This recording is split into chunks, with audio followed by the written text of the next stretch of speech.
obviously with the news with Carter. Uh, How do you make up for his loss? That's one of my close buddies. It's sad that it was able to happen like that.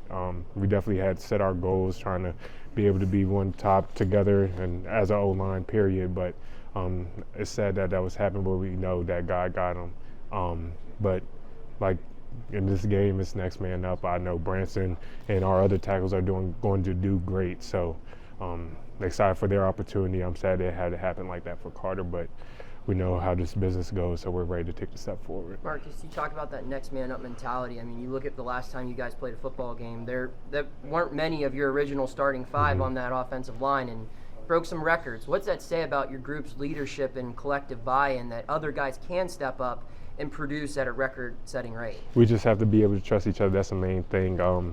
Really, we just communicate. We know the game's not perfect. There's going to be mistakes along the line, starters or not.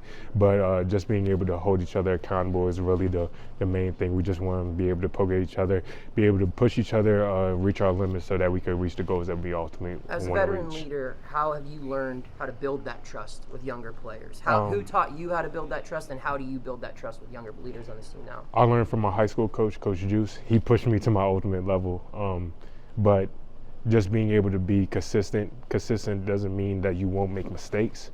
There's mistakes, and all of us, we're human, but it's the fact that being able to bounce back, not hold your head down for too long, being able to push each other even though you have failed at times, but you being able to see success at the same time too.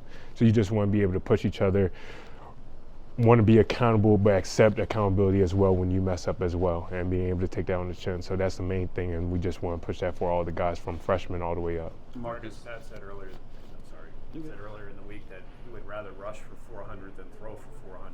As a lineman, like rushing, like is that the type of I'm with game whatever. you want to play? I'm with whatever gets us the W. I'm really focused on trying to just do whatever the Panthers can do to get to our next win. But if it's rushing, if it's passing, I don't care how we do it. I just want to know, just get to the W. Why have you been so good, and what's really sparked Izzy in your mind this year? I think it's just being able to trust one another, being able to be with each other another year. We know, and practice harder with one another. That's allowing us to be consistent throughout. So he's able to see how our linemen block. He's able to adjust from the holes from there. So it's able to make him have an easier job. I get, wanting to support the game plan and everything, but as a lineman, it's got to be more fun when you know you're going to run the ball and you get to run forward and attack someone rather than backpedal and let them come after you, right? Like you have to love it knowing that we're going to run the ball right down these guys' throats and I get to be on the aggressive It's side. the perfect opportunity too when that happens. But the thing is, you can be aggressive in all stages of the game, whether it's pass, run. So that's why I'm like, whatever's called, I just want to be able to do my job to the best ability so I can help get the win. Marcus, you guys are obviously very close, across the board on the offensive line. I remember it was January when you guys marched in here, saying we're all coming back, and for Carter to be like, how have you had to be there? How have you guys as a group been there for Carter? Because that's a tough thing to stomach when you guys made this plan and then this happened to him. I mean, you guys have all been hurt at different times, but it's got to be tough for you. It goes to the leadership of Carter, for example, because he's still bringing high spirits to the team. Even though it's a rough situation, he's doing the best he can to be positive, to help push us, and I'm doing the best I can to cater to him when he needs it, if he needs it, and just being able to pick up wherever he left off just so I can help finish out the season. So it's just, we know we have to lean on each other because we know being an offensive lineman, things get messy. It's 5 of us versus the whole world, and it's like we know how it goes. But we just want to be able to lean on each other no matter what's going on, so that we could be great at that. Do you see that connectivity being built with the guys, who are younger than you? Like you talked about how you, Carter, Owen, all those guys have been able to bond together through your time together. Do you see that happening with the guys that are younger than you now that they're getting a chance to play together? I do. I see us being able to communicate more, taking the time to actually talk to one another through different ball games. So it's questions and mindsets that are being able to understand that we couldn't do in the beginning of the season, but with reps and preparation, we're able to see that, especially watching through film. What stands out to you about Branson? He's huge.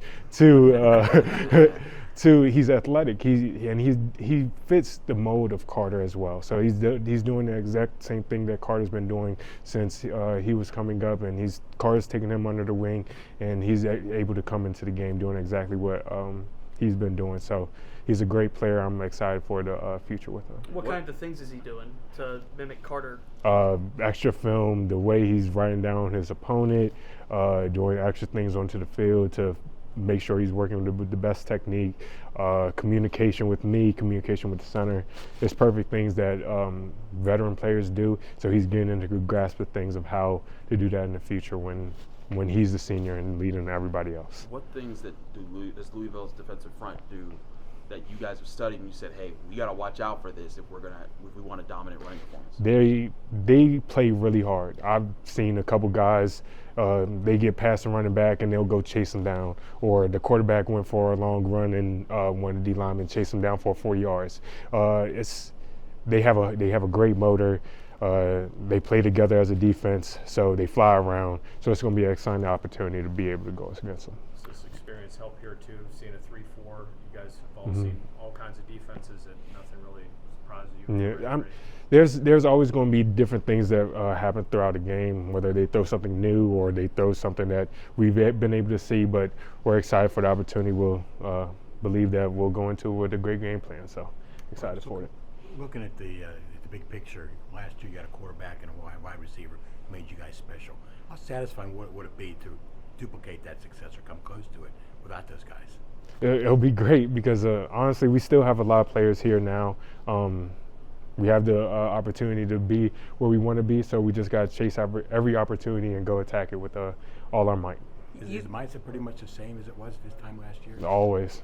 We've been there once. We know we can do it again. We just got to keep doing everything we can to go get it. Being around last year, around this time when the national buzz was starting to surround your quarterback, do you feel like that's starting to happen with your running back now, just seeing the national attention he's getting and the hype that he might be, a part of these national award ceremonies? I do. He's a great running back. He's done amazing things this season. I'm excited for what could come for the future for him. So we're going to keep going for him. He's going to keep going for us, and we can't wait for him. Anything else?